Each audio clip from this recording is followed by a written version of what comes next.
Madam Chair, Minister, dear colleagues, really it was a great debate, great important debate, because issues which we are discussing are really very crucial.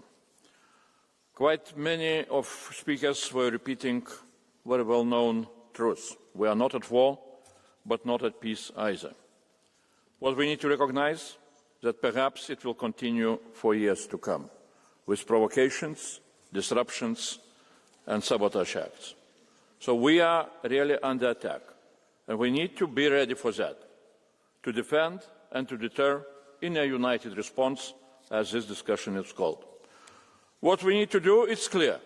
Let's remember ancient Roman saying, if you want peace, prepare for the war. Another way, prepare for surrender. And if you want to have Putin-style peace. I would like to remind ourselves, it's Russia waged the war against Ukraine, not Ukraine attacked Russia.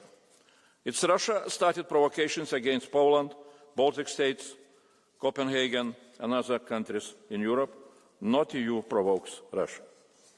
In order to protect peace, we need to ramp up our material defense readiness, first of all, what we are doing, but also our institutional defense readiness and our political defense readiness. Either we are politically and practically preparing to deter Putin, or we are fighting each other. It's a choice for each of us. Russia's provocations are reckless, irresponsible and dangerous, a threat to the people and peace of Europe. They must serve as a wake-up call. We need to act very practically and effectively. Drones are the future of war and the future of provocations. It's pity that here was a need of recent provocations for us to wake up. And it appears that we are badly prepared for this future.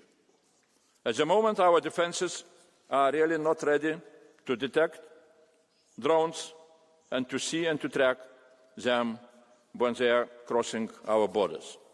In addition, shooting down a €10,000 drone with a €1 million missile is really not sustainable. And what we need to understand is that all of Europe is under threat. And I mean all of Europe.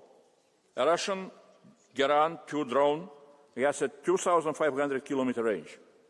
And from Kaliningrad to Belarus, it can hit targets in Denmark, Sweden, Belgium, Netherlands, Germany, northern France, and Hungary. And it can reach even Brussels and Strasbourg. From container ships, drones can destroy targets all along the coast of Europe. The question is what needs to be done. There are a lot of things which we are doing and a lot of things which we need to do even more. But let me concentrate this time on drones and anti-drone capabilities. There is quite a broad agreement what we need to do. In the short run, we need to develop capabilities to better detect, track and identify drones with acoustic sensors, radars, satellites. In the longer run, capabilities to disarm or destroy drones with drone interceptors, electronic warfare and mobile units. For the eastern flank countries, also there is a need of capabilities to use the drones to hit the targets on the ground if an enemy will try to invade the country. A tailored approach, but that is what is needed. Frontline states have different needs compared to other countries, including countries in the Mediterranean, but all need capabilities to detect and to destroy drones. And above all, what we need is cooperation, of course. Exchange data to track incursions across national borders. We have interoperable situational awareness to jointly identify targets and carry out operations. We will work hand in hand with NATO. We cannot do this without Ukraine. Ukraine's air defenses take down 70–80% of targets. Ukrainian drones chased the Russian fleet out of the Black Sea, brought the Russian advance to a standstill, and devastated the Russian strategic bomber fleet and oil refineries. In the development of the drone wall, special attention should be paid to Ukrainian experience. This experience shows that the key to an effective drone wall is not just technology as such, but the developed skills of integrated command and the creation of a comprehensive new warfare ecosystem. We must move quickly from ideas to actions. It is possible during the next year to build essential capabilities of the drone wall, and till 2030 we shall have possibilities to spend 2.5 trillion euros for different needs for our defense, and I hope that frozen assets will be used to strengthen Ukraine defense very soon. So there are financial means. I count on the support of this House to the ideas and to projects which we need to develop, and I'm ready to work very intensively with the Parliament in order to rapidly develop needed capabilities. Thanks a lot. Thank you very much, Commissioner. And now I pass the floor to the Minister for European Affairs, Marie Bjerre. President, honourable members and Commissioner. I think there has been worrying comments in this debate, but this is probably also the most positive and hopeful debate I participated in. And it might sound like a paradox, because yes, Russia's actions are part of a serious escalation, and Europe is in a crucial time. And let us be clear, Russia will not stop. And therefore, we need strong unity and strong response. And that is exactly why I get hopeful when listening to this debate today. It illustrates what is happening. Europe stands more together. When Danish citizens from the Patriots criticized Denmark from receiving assistance last week during our informal European Council meeting in Copenhagen, it is not a sign of weakness. Denmark received police assistance from Sweden and Norway and military assistance from Germany and France. It is a display of unity. And what is about to happen?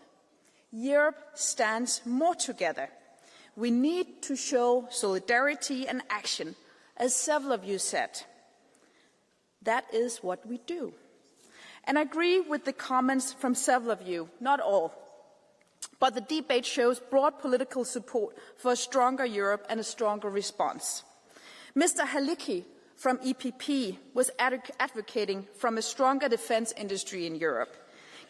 Madame Garcia Perez from S&D said that Ukraine needs to win. Madame Ayer from Renew said that we must be powerful if we want to be free. And Madame Reinke from the Greens said that we need European strength. And I think all these comments and many more show that the EU is getting better prepared, that we stand more united, but we must continue the course. We need to enhance our support for Ukraine to defend itself against Russia's war of aggression. And this requires state-of-the-art technology. And Ukraine is a key partner in this regard. We need to learn from their battlefield experience and foster close collaboration on defence industry with Ukraine, including on EU soil. At the same time, we must continue to maximize pressure on Russia. This requires urgently strengthening the restrictive measures against Russia and stepping up our outreach efforts to other countries. And last but not least, we need to ensure accountability for Russia's continued war of aggression in Ukraine. Russia's war crimes cannot be left unpunished. Thank you. Vielen Dank, Frau Ministerin. Vielen Dank auch allen Kollegen, die an dieser sehr wichtigen Debatte teilgenommen haben. Es waren sehr viele in der heutigen Debatte. Vielen Dank dafür. Zum Abschluss der Aussprache wurden 6 Entschließungsanträge eingereicht. Die Aussprache ist hiermit geschlossen und die Abstimmung findet morgen statt. Die Sitzung ist nun kurz unterbrochen. Sie wird in wenigen Minuten mit der Ansprache von Jens Frederik Nielsen, dem Premierminister Grönlands, wieder aufgenommen. Vielen Dank.